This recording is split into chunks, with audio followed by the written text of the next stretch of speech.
There are many ways to cross a threshold. The easiest one is being invited, a door swung open, leading you inside. Another is sleep, hypnosis, or even sudden fright. There are those who fold spaces that challenge Mobius, or jump through angles that defy Euclid. If you learn to properly use your talisman, you could go anywhere. You wouldn't even need to rely on the fluttering wings of the shrieking Biakis.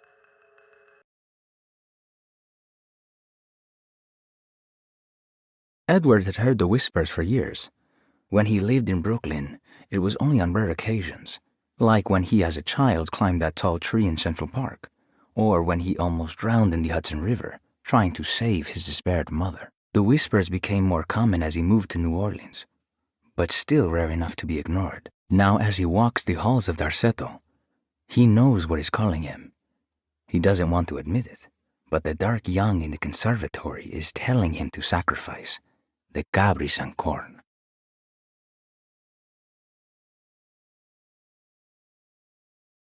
As the world moved into the new decade, America was spiraling into a maelstrom of debt, drought, and death. It was called the Great Depression, and ruined many families. It was a fitting name, for poverty also breeds madness through desperation. Jeremy was of course no such victim, for he already witnessed the darkness within. He knew the shadow that stood on his threshold very well. It wasn't new. It was something that had always been with him.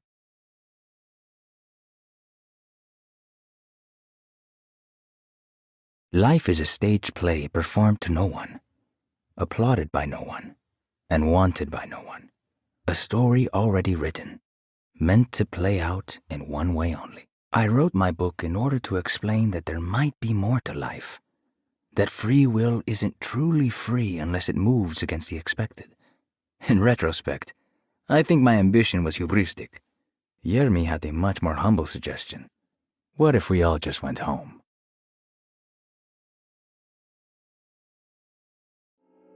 Asleep, with an anesthetized mind, Jeremy filtered these words from Darceto's gangrenous ground.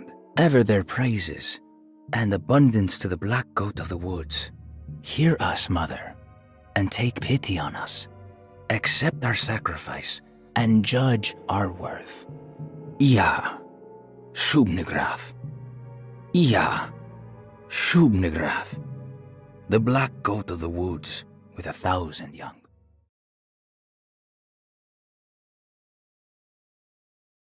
Bull worship is common throughout history.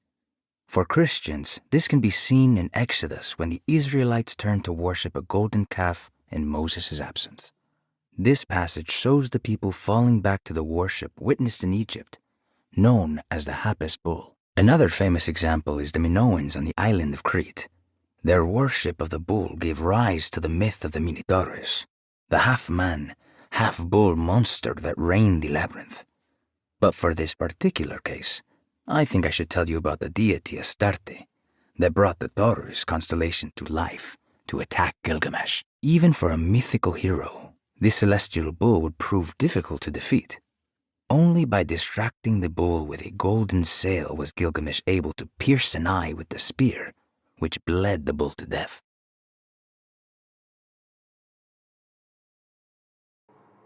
What did you expect from them?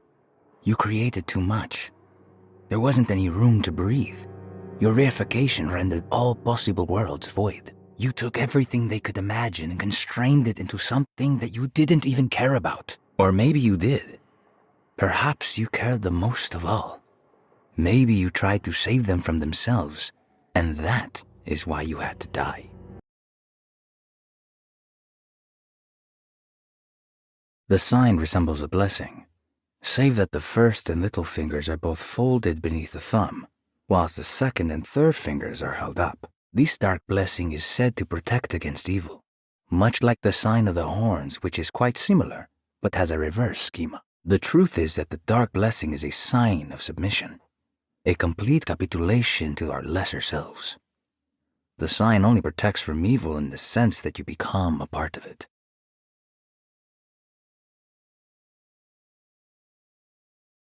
The lone and the lost walk a land of fear. When there is nothing you recognize, or no one to trust, you prepare for the worst. Something is coming, and you best be ready. Take the gun in the parlor. Give them hell.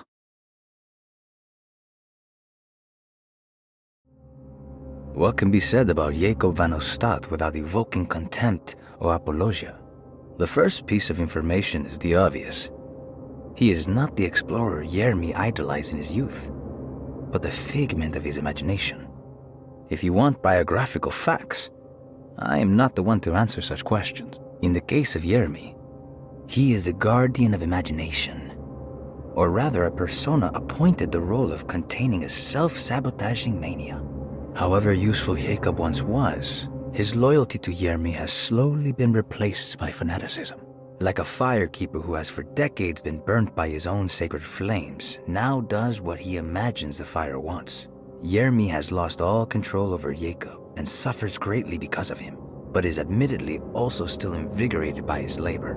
In the plainest of words, Jacob keeps Jeremy sick so he can remain Jeremy.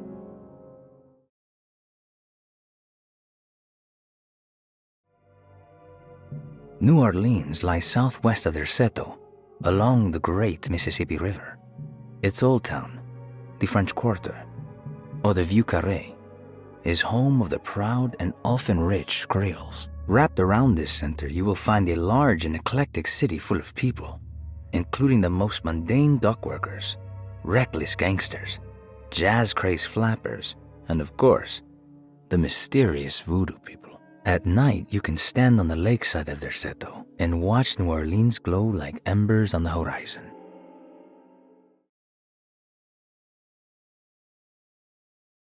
The Hartwood curse is what they call it. There wasn't much of a vocabulary for mental illnesses back in the days.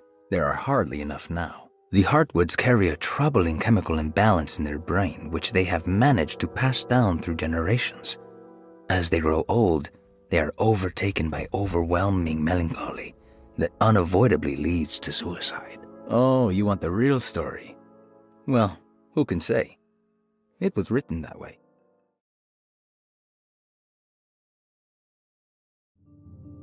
Derceto stands on a breeding ground for the grotesque, a temple devoted to rebellious growth, the most ugly and cancerous side of nature. You may be able to shield your psyche for a while, but rest assured your soul will come to pray to that hideous god in time. That is the story of every man and woman who gather around that ancient arbor. They all croak, bark, and bleat because their own bodies are afraid and they wish to repel the evil those words conjure. Iya! Iya! Instead of that blasphemous name, they gossip in hushed whispers the name of Derceto, Astarte, and the black goat of the woods.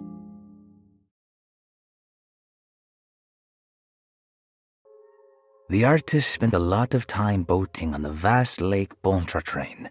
Poetry, painting, photography, everything seemed to become better by the shimmering water and the opalescent sky. One night, as the sailors returned to Derceto, they found a masquerade ball taking place.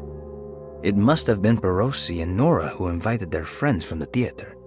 The sailors quickly fashioned masks out of plaster of Paris and joined the festivities. They enjoyed themselves for hours before realizing time was not passing, nor could they find their friends. As they began to worry, they demanded that the guests unmasked, but they could not, because they were not wearing any masks. What a terrible thing to recognize that your betterment was an illusion. That you are so infatuated by the virtue of struggling that despite all your hard work, you made no real efforts to ever become well. Or that the treatment becomes such an obsession that instead of letting your wounds heal over time, you tear at the flesh in the hope that it will heal better and faster, if only it would bleed in the way you wanted. Do we ever become well? What do you think, Dr. Gray?